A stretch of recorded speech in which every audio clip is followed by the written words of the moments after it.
Hello YouTube, this is the Dbtgamer show, episode 181.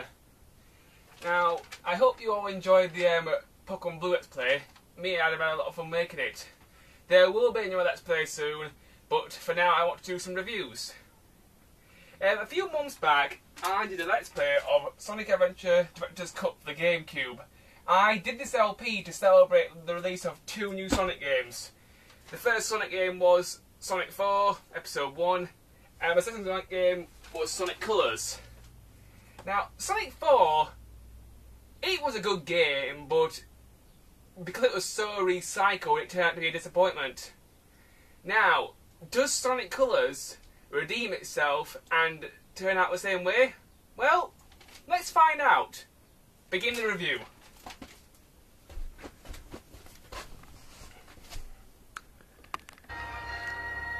Okay, that's my Nintendo Wii setup, so let's start this review. Let's begin with the story for this game. The story for this game, I thought it was pretty good. Also, I thought it was rather funny. The whole story for Sonic Colors basically goes like this.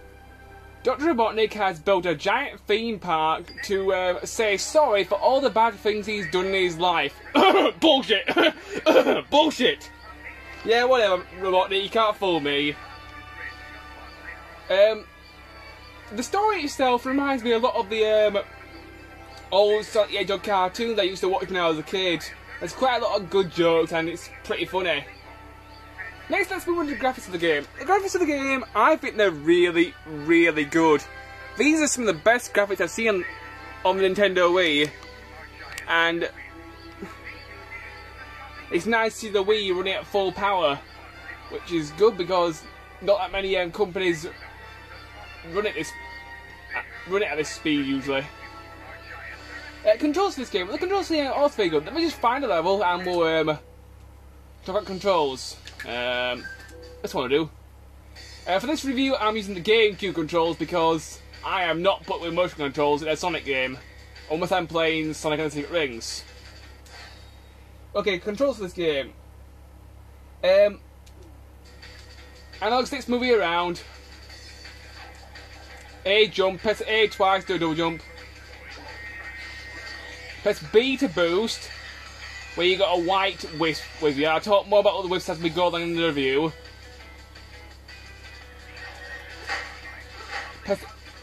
Jump, press A to do a home attack. This is your main method of attacking, I have to say. If you press jump, then next you can do a sort of a quick dash downwards. As per usually you can combo enemies together. One issue with the controls I have, they feel very, very loose for a Sonic game, and in some ways they feel very, very floaty, and this can make Sonic a little bit difficult to control, especially when you're doing the bits where you're not in 2D. There we are, that was the laser power up from the wisp there. That one's up a Z button, all you have to do is direct the path which way you want to go. Each wisp has different powers, so you've got to something take a little bit of practice, I have to admit.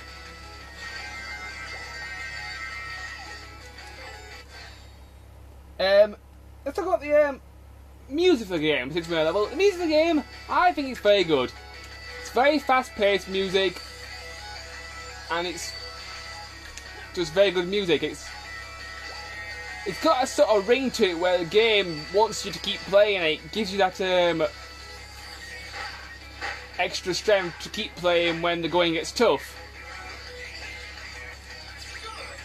There are quick time events in the game, but they're very, very easy. Most of the time when you do a quick time event, you just have to hammer the A button like mad. In some ways, they're a little bit too easy.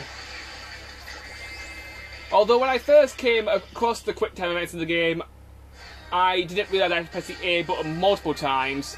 I thought I had to press it once, but eventually I figured it out after I did 2 more problems with it.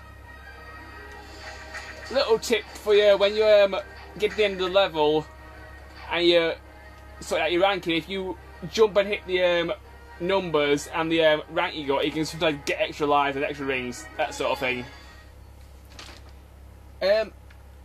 Now, if you talk about the music YouTube, I've showed off a level.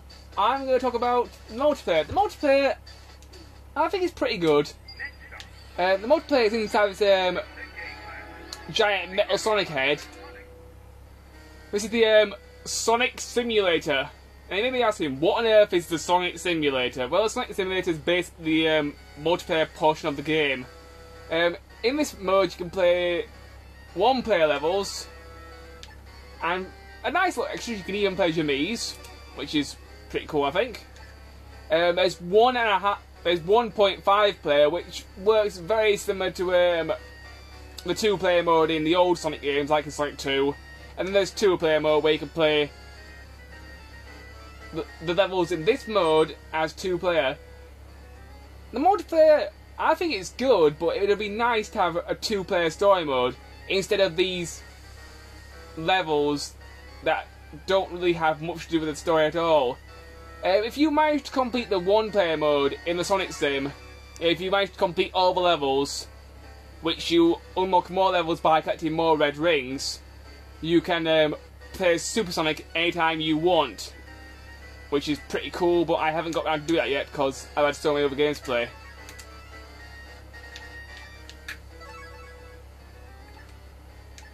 I'll just show off one of these for now.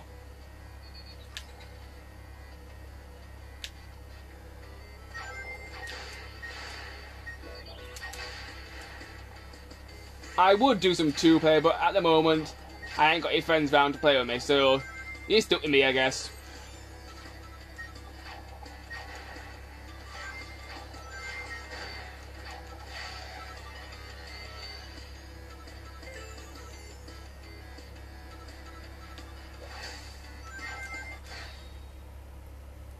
Let's talk about the gameplay for this game whilst I'm going through this little level. The gameplay for this game, I think it's very good. It's a very good platform, and there's definitely a lot of speed in it, so it's definitely fixed the old-fashioned Sonic formula well.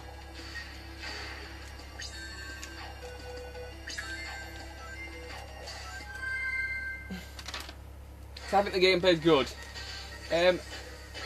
Once I've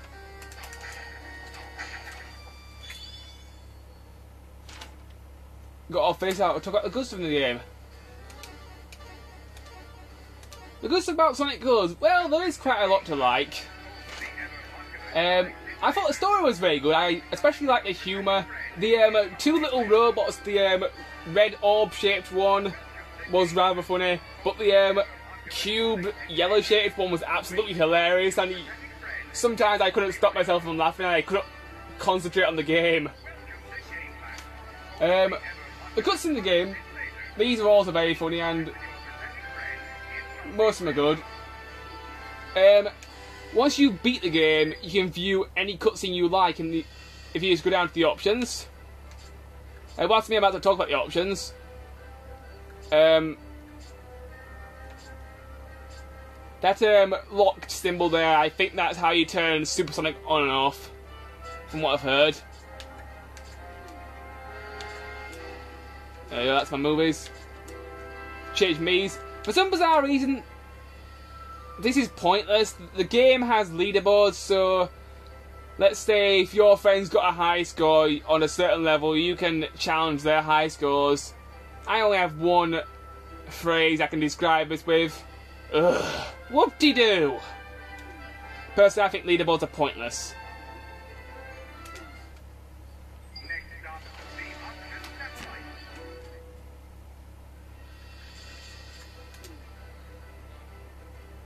Now that I've done talk about the options, let's go to the next thing on my list. The levels in the game, I think they're very, very good. I really like the theme park idea that Sega came up with. In the game, there are 1, 2, 3, 4, 5, 6, 7 worlds. World number 7 is very short. It only has 2 levels and a boss. I suppose since I'm talking about levels, I'll show off a new level. Let's see, let's try the second one this time. Depending on which level you pick, the levels tend to vary in length. This level is mostly 2D, so I'll be able to show off a bit of 2D gameplay here.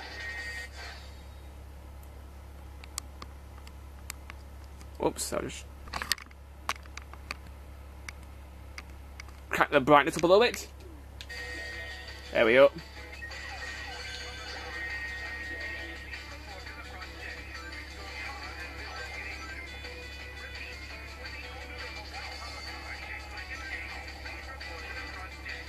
Some of the things that Dr. Watt says whilst you're playing the game can be quite funny. He constantly makes these sort of like theme park announcements, and some of them can be quite a laugh to listen to, but I think the main idea is to concentrate on the game, and he's just there to distract you. I know your game, Robotnik. You're trying to throw me off my game here.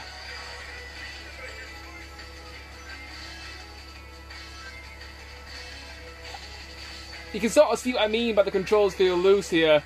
When you're running in 3D mode, it's kind of difficult to keep Sonic going on a straight line. This can be somewhat annoying as you play the game.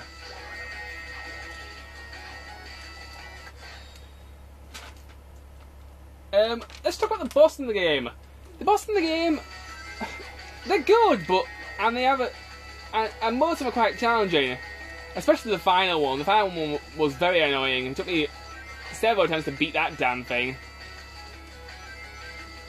But one of my main complaints with this game is that, you guessed it, the bosses are rehashed like hell. And this just annoys me to no end, because you've got a great theme like a theme park. And I can think of thousands of different bosses. Well, not thousands, but I can think of plenty of different bosses that could be themed around a theme park. I'll show off one of the bosses as soon as I finish collecting lives and stuff. The 3 bosses that you get to fight... Oops. The first boss of the game is this giant Ferris wheel, which is pretty easy to beat. There's this boss which you have to chase out, which looks like a giant airship. There's this one boss where you're on like a pirate ship sort of level, and you've got to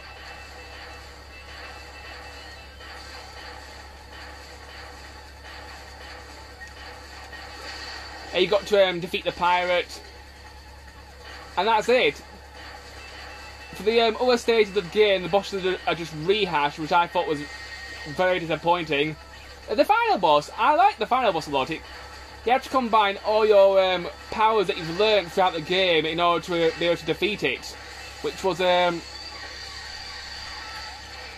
good because it gave the boss a very big sense of variety, and you had to use everything you've learned in order to defeat it.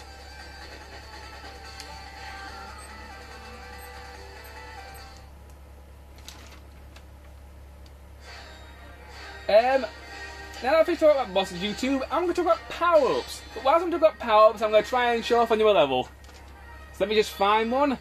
In this review, I'm trying to show off as much gameplay as possible because I'm running out of stuff to talk about quite fast. So let's pick a new level here. Let's go for level 3. Okay, let's talk about power-ups. Well, power-ups in the game come from these little aliens called wisps. It's quite difficult to say for me, but I'll manage somehow. The wisps come in several different colours. The white wisps, they give you more boost so you can speed through the levels. For some bizarre reason, when I first started playing the game, I thought it was you use the rings to give you boost, like in Sonic Unleashed. I've been playing that game quite a lot, I suppose it disorientated me. If you get the laser power, you can sometimes do a light speed dash. X button lets you slide under objects. For some bizarre reason, you can't do a spin dash in this game, which is kind of irritating. I kind of miss the spin dash being in 3D Sonic games. It hasn't been in one since Sonic Adventure 2. I thought it was a really good idea that it was in there. The next wisp power-up is the orange wisp. The orange wisp is the drill power-up. This lets you drill through certain areas of the game and you can find red rings and secret areas this way. It's quite a useful power-up, although it's very, very similar to the drill power-up in Mario Galaxy 2. But it's still a good power-up. The next power-up is a dark blue sort of colour, and this creates blocks for you. And as you use this power, you can make the blocks disappear or reappear so you can progress through the level. It's quite a good power because it helps you solve certain puzzles in the game. The green wisp is one of my favourites. It lets you hover through the air, and it's very, very useful to get to those hard to reach places. The only problem is it tends to route very quickly, so when you get it, use it and get to where you're going fast, because it can easily screw you over. So don't take it for granted, I suppose. That's one way of putting it. Just give me a moment, I've got to pause the camera. Alright, so about the YouTube, I just had to take care to now back to the view. I've just finished talking about the hover power-up. Now let's talk about the purple power-up. The purple power-up is absolutely insane. The purple power-up is the power of frenzy. It turns Sonic into this giant purple satanic Pac-Man alien gob thing. And it's just basically you can move your way over to enemies and just gobble them up. It's very powerful, and it's very effective when we set a lot of enemies in the all at once. It works very well in 2D mode, but in 3D mode it can be a little bit difficult to control, but once you get used to it, it's alright, I suppose. Oh yeah! Whee! Oh.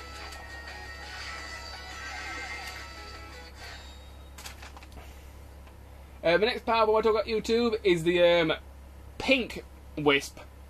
The pink wisp is called spikes, and you can use these spikes to get to certain areas in the game, and also it's quite good for killing off enemies. Not a bad little power. Also, you can kind of do sort of like a Metroid sort of ability, where you can climb up walls, count the spider ball, which I thought was pretty cool.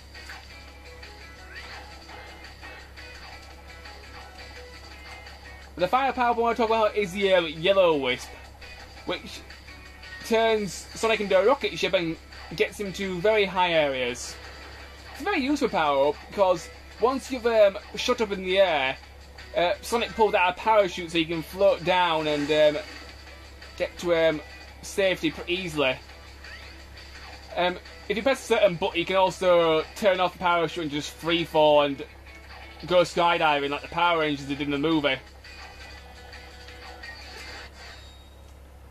That's all the powers I need to talk about YouTube. Oh, wait a minute, I can't believe I forgot one.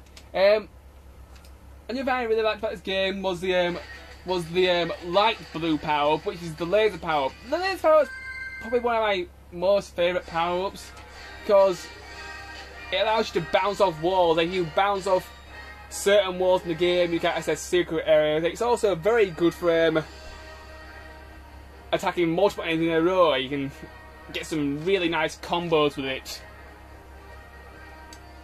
Now I think we'll talk about YouTube, let's talk about the rest of the game.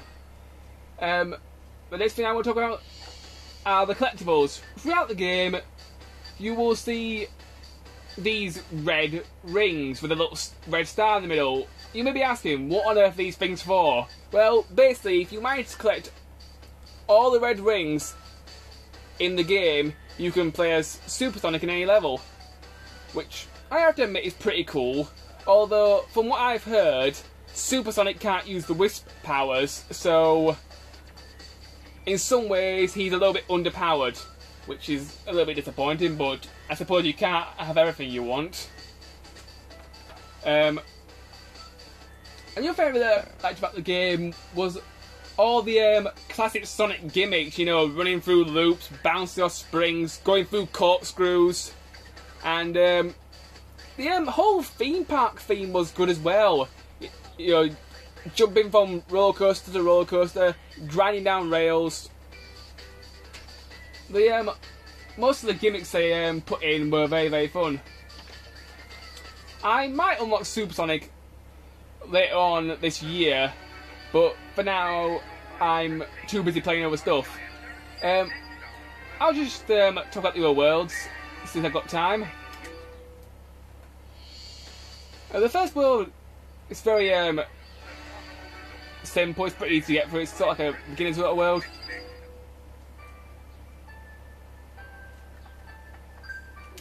This world here I liked quite a lot because there's this one level where you're in 3D mode, you're running around, and all the Wii's graphics capabilities are showing off really good. The blades of grass look really high res. Okay, who cares about how good graphics are these days, but it just really showed off what we could do, and I like it when people actually show off the Wii's capabilities and don't just do the bare minimum. You know, it's good to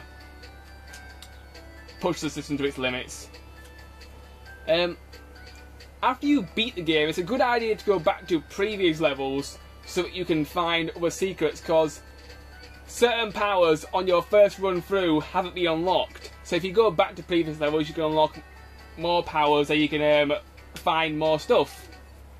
A new collectible in the game, which I felt, yeah, it's a good collectible, but it makes the game rather difficult. At the end of each level, you get a ranking, of course, and if you manage to get an S rank on every level, I think you unlock something special. This might have something to do with Supersonic, I'm not sure. This is the water world. This world is very difficult because water levels in Sonic games are always difficult for me. You don't struggle for air as much as you do in the older Sonic games, but it can still be quite challenging. If you use the double jump, you can actually very slowly make your way out of the water. And your good tip is just to boost along and just walk on water and become the Jesus equivalent of Sonic.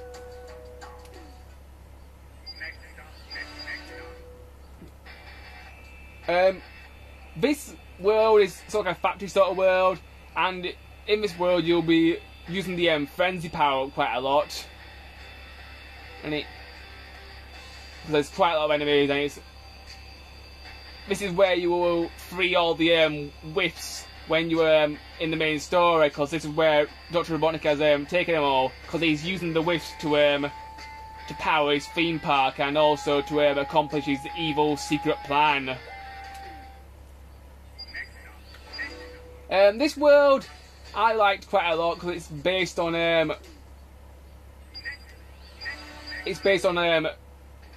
food and sweets and chocolate and pretty much all the things that are bad for your health, but I just like it because it's based on chocolate and sweets. Who doesn't like chocolate? I like this world a lot as well. This world's very bright and colourful, and throughout the world you get to run across these light panels, and when you're running through the world you feel like you're just basically running on air, and sometimes you think you're gonna die, but this massive beam of light comes up and you can just keep on going. It's just a really bright and colourful level, and I just really enjoyed playing for it.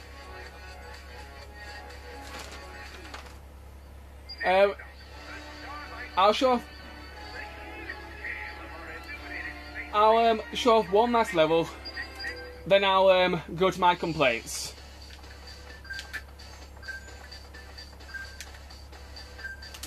Some of the levels in the game are long, some of them are short. There's quite a nice mix of length here.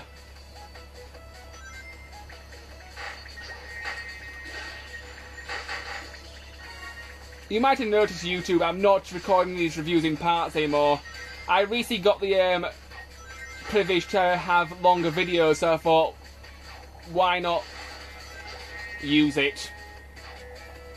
Because chopping videos up into parts can sometimes be annoying. Thank you, YouTube, for finally coming to your senses and giving the people who make videos regularly more video time.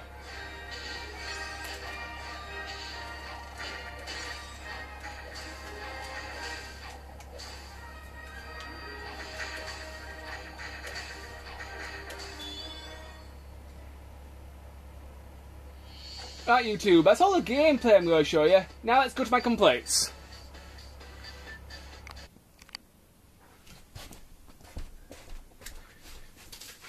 Okay, now my complaints about Sonic Colors. Well, there's very little to complain about. It is a very good Sonic game, and I had a very hard time trying to find some way of picking fault with this game. But I have looked at the game, and I've gone through all my usual criteria, and I have actually managed to find some complaints. Complaint number one, the controls feel very floaty and very loose. This can be irritating for two reasons. The floatiness comes with the double jump. Sonic's double jump, it doesn't really help that much, but it helps just enough to get you through the game. But when you're jumping, the game feels very, very floaty. It kind of reminds me of Little Big Planet for the PS3 in that respect. Now, as for the loose aspect, well, the loose aspect is when you're playing Sonic in 3D mode, and it's very difficult to keep Sonic on a straight line path. But other than that, the controls were alright. Complaint number two with this game. Complaint number two, the bosses are recycled. This really irritated me because you've got a concept that is a theme park. I can think of several different bosses that you could put in a theme park based Sonic game, and Sega really was very lazy on coming up with bosses. We got a Ferris wheel one, we got a Zeppelin one, and a pirate ship one, and a giant crazy robot at the end. I would like to see some sort of roller coaster based boss, because that's one of the best things about theme parks. I love roller coasters. So yeah, I thought it was a shame that the bosses were recycled. And that's all the complaints I have for Sonic Colors. Now, my rating for Sonic Colors. I give Sonic Colors a 4 out of 5. It's a very good Sonic game, and it's definitely well worth picking up. I was quite surprised by this game because Sonic 4 was quite a big disappointment because it was just a massive recycle fest. Yes, this game recycles its bosses, but it's still a decent Sonic game to pick up for your Wii, and I definitely recommend it. It gets a 4 out of 5.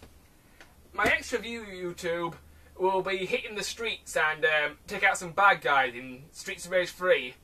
So, I'll see you then. Bye!